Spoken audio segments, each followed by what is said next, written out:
Now look, let's just focus on the desktop for a few minutes. The progress we have made over the last few years has been really amazing. If you look at the market before Ryzen, the desktop PC was on sort of an incremental performance slope for the last many years. Now, over the past 3 years, we've significantly changed that trajectory and really completely reset expectations as we've gone from first-gen Ryzen to second-gen, now to third-gen Ryzen. We were the first to launch a 7-nanometer desktop processor, and today, third-gen Ryzen leads in so many areas. We're the highest in multi-threaded performance. We are the best in terms of power efficiency, and third-gen Ryzen is an absolutely great gaming processor. But as you know, we're really ambitious. So our work with Ryzen is never done. Our engineers have been on this maniacal focus of what can we do more? What can we do better? So today, we're here to talk about our brand new CPU core. You've all been waiting for it. It's all about Zen 3. And with Zen 3, we focused again on bringing the best to the PC market. I'm so proud of what we've accomplished. Zen 3 increases our lead in overall performance. It increases our lead in power efficiency. And also now, it delivers the best single-threaded performance and gaming performance as well. We've made massive changes in the core architecture, and I'm sure all of you want to know what's inside Zen 3. Hi guys! Today is the day that AMD decided to make their claim on taking all the performance metrics with their processors on the desktop market. Now they are announcing the Zen 3 based cores and a Ryzen 5000 series, and they are claiming they are having the best multi-threaded, the best single-threaded, the best gaming performance, and the best power efficiency. Let's recap quickly on what they have announced today. First of all, they changed the core complex from 4 to 8 cores, meaning that one chiplet is now one core complex, and that doubles the effective size of the L3 cache, which lowers the latency, and it is a big part of the supposed gaming performance improvements. They also made changes on a lot of other areas. They have redesigned the whole core, touching every single part of the core, that is the cache, the execution engine, branch prediction, front-end, decoding, load store, and all that means they have gained 19% instruction per clock performance against the Zen 2 core, which is rather massive. And of course, the unified new CCX, which offer additional improvements.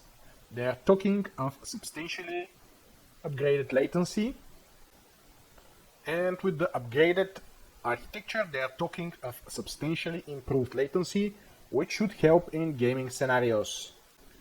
We're talking about improvement in gaming performance, but how big are they? And in the presentation we have Shadow of the Tomb Raider, and the improvements are massive. We're talking 28% better performance against the Ryzen 3900 XT, which is in itself quite a big improvement. But that is not all. There are a lot of other games and a lot of other improvements. We're having up to 50% in League of Legends and CSGO, and a bunch of 20 something to 30 something in PUBG, Dota, F1 2019, Far Cry New Dawn, and so on. So we can expect big performance gains for online games. Unfortunately, we have no results for Fortnite, but judging from the other results, there will be probably big improvement there also. AMD have claimed that they also have the best single-thread performance, and they've demonstrated it comparing the Ryzen 9 5900X against Core i9 10900K, and the improvement is rather big. We have 631 points single thread in Cinebench R15 for the new Ryzen model against 544 for 10900K, which is 94% points more, or roughly around 17 or so percent. AMD is claiming the best gaming performance, and as you can see on the screen, they're comparing it again against Core i9-10900K, and the results are quite telling.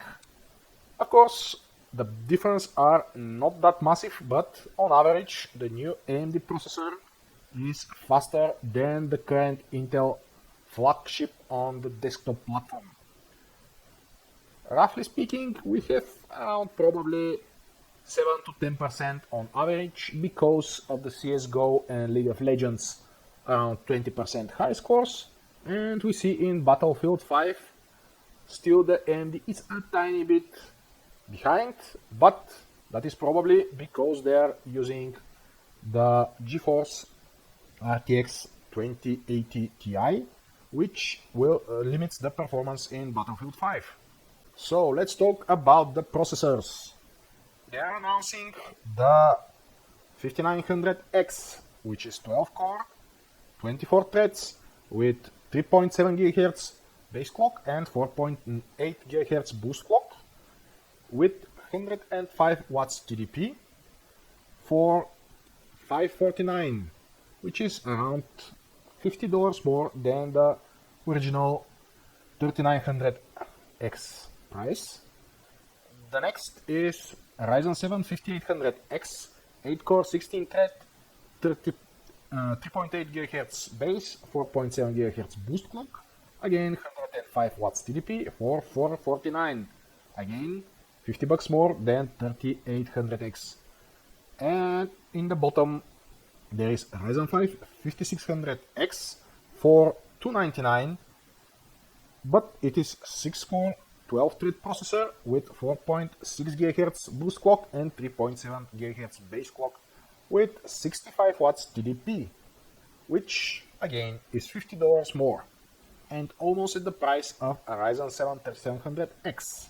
And finally, the biggest fish in the AM4 pond is a Ryzen 9 5950X, which has 4.9 GHz boost clock, 16 cores, 32 threads, and again 105 watts TDP. The price is again $50 more than the 3950X. So that is all the gamut of AMD. These are all the 4 announced processors, which you can expect to hit the market on 5th of November, so approximately a month from now. And they have rather interesting specifications, but unfortunately what we don't particularly like is the slight rise of the price. But if all that AMD claims is true, they will have basically no opposing force from the side of Intel. But that is not all. We got a little bit of teaser for the Big Navi or Radeon 6000 series, and we got the performance in 3 games in 4K resolution. That is Borderlands 3 in badass quality, Call of Duty Modern Warfare in ultra quality, and the last one is Gears 5 in ultra quality. I can't say anything about Borderlands 3 and Call of Duty Modern Warfare because I haven't tested them, but in Gears 5 with GeForce RTX 3080 we get exactly the same average score of 73 FPS. I don't know about the others, they may be lower on the 3080 or higher, but for Gears 5, if we assume it's the integrated benchmark, we have exactly the same result. So that's it for now. Tell us, do you like the new Ryzen 5000 series? Do you not like it? What do you think? And like, subscribe, share on social media, and bye.